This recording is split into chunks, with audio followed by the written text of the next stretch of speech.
Este vídeo es el segundo de los correspondientes a nuestra unidad 9, las primeras civilizaciones, Mesopotamia y Egipto, que como ya sabemos consta de 5 puntos. En este vamos a hablar del segundo, Mesopotamia, la tierra entre ríos, pero primero vamos a hacer un pequeño repaso del primer punto, el origen de las primeras civilizaciones. En el vídeo anterior hablábamos de que a partir del cuarto milenio antes de Cristo, en la región que conocemos como el creciente fértil, que se da en Oriente Próximo, se incrementó la producción agrícola tras controlar los grandes ríos. Y ya hablamos de la manera en la que se controlaron estos grandes ríos. En Mesopotamia, los ríos eran el Tigris y el Éufrates, que se controlaron por medio de canales y acequias. Y en Egipto, el gran río se llamaba el Nilo, que crecía anualmente y llenaba de barro fértil las riberas donde sembraban los cultivos. A partir de este momento, en Mesopotamia y en Egipto, se inicia la escritura, por un proceso relacionado con el aumento de la producción del que ya hemos hablado. Los primeros escritos fueron para fijar la propiedad de los campos de cultivo, contabilizar las cosechas, pero también para intercambios comerciales y la recaudación de impuestos. Estas primeras escrituras se denominaron cuneiforme en Mesopotamia y jeroglífica en Egipto. Luego, a partir de ahí, surgieron escrituras para otro tipo de servicios, los primeros códigos de leyes, los primeros textos religiosos, literarios, etc.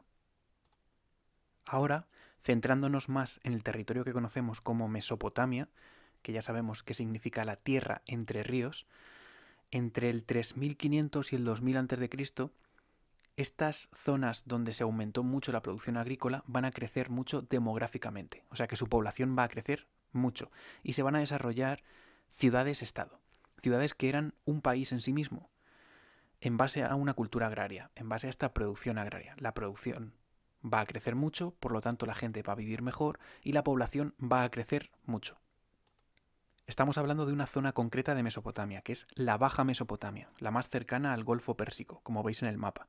Esta región se llamaba Sumeria o Sumer.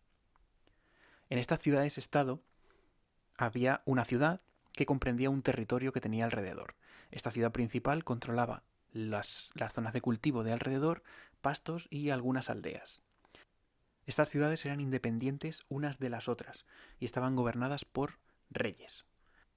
Dentro de la ciudad, el espacio se configuraba alrededor de un gran recinto donde se encontraba el palacio principal, donde estaban los gobernantes de la ciudad, y de un templo que denominamos zigurat, que no era solamente un templo en sí mismo, sino que además albergaba otros espacios que servían como almacenes, por ejemplo, ya que en esta época la producción agrícola es muy importante y conservar los excedentes es muy importante.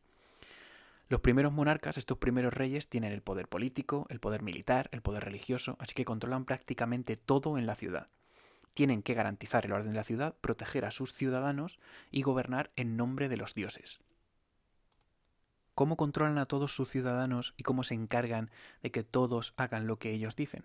Pues a través de funcionarios, de empleados que ellos tenían que se encargaban de administrar el reino, de supervisar las cosechas, de controlar el comercio, de cobrar los impuestos, también de los sacerdotes, que cuidaban los templos y que dirigían el culto.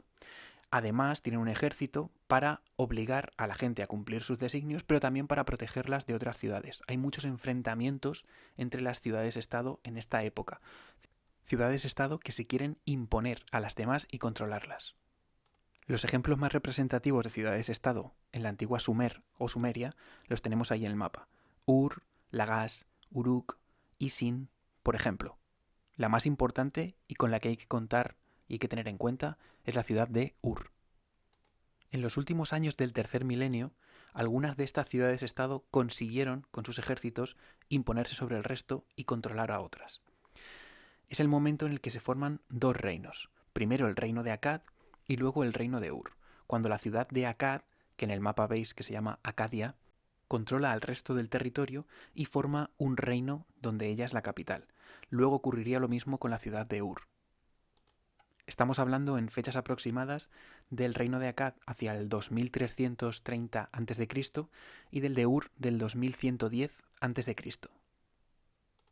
Años más tarde aparecería por el mismo proceso el reino de Babilonia, que conquistó a los demás y formó un imperio, el primer imperio del que hablamos en la época, y después, hacia el 1300 a.C., aparecería el reino de Asiria, que también va a controlar a los demás y va a formar un imperio aún mayor con Nínive como capital. Este imperio asirio, como veis en el mapa, en el momento de máximo esplendor y de máxima expansión, va a llegar a controlar incluso al reino de Egipto, del que todavía no hemos hablado, pero hablaremos en el próximo vídeo. Llegará desde el Golfo Pérsico en el sur hasta el Mediterráneo en el oeste. Pero todavía no abandonamos la historia de Mesopotamia. Vamos a hablar de un imperio que aparece justo después y que va a ser todavía mayor que el imperio asirio, que es el imperio persa. Simplemente lo vamos a dejar mencionado porque vamos a hablar de él en capítulos posteriores. Ahora tenemos en la imagen un zigurat mesopotámico en el que están representados los principales grupos sociales. Por encima de todos, la nobleza. Y dentro de la nobleza se incluía al rey y a la familia real. Por debajo, los sacerdotes, que eran los que controlaban los rituales y el culto religioso. Por debajo, los funcionarios, esos empleados del rey que controlaban el territorio. Y ahí englobamos tanto al ejército como a los escribas. Por debajo, el pueblo. Y ahí había artesanos, comerciantes, campesinos. Y muy por debajo, la última clase social, los esclavos, sin ningún tipo de derechos. Ahora vemos en imagen la forma de construcción de los antiguos mesopotámicos. En la antigua Mesopotamia no había abundancia de canteras de piedra. La piedra era cara, por lo tanto. Entonces empezaron a construir con ladrillos de barro. Ellos fabricaban un molde, en ese molde fabricaban un ladrillo y con ese ladrillo fabricaban las construcciones. La gran innovación en arquitectura de los mesopotámicos es el arco y la bóveda. Para cubrir el espacio que había entre dos muros o dos columnas, ellos crean el arco y la bóveda, que la bóveda es una sucesión de arcos consecutivos. Aquí tenemos en imagen el prototipo de un zigurat, para que veáis cómo eran. Evidentemente hoy en día no los conservamos así, pero tenemos los cimientos y tenemos estructuras para saber cómo eran. En la cima, arriba del todo, encontramos el santuario. Y según vamos bajando, encontramos estancias donde van apareciendo esos almacenes, por ejemplo, de los que os he hablado, aunque había muchas más. Y con esto terminamos el vídeo dedicado al punto 2, Mesopotamia, la tierra entre ríos.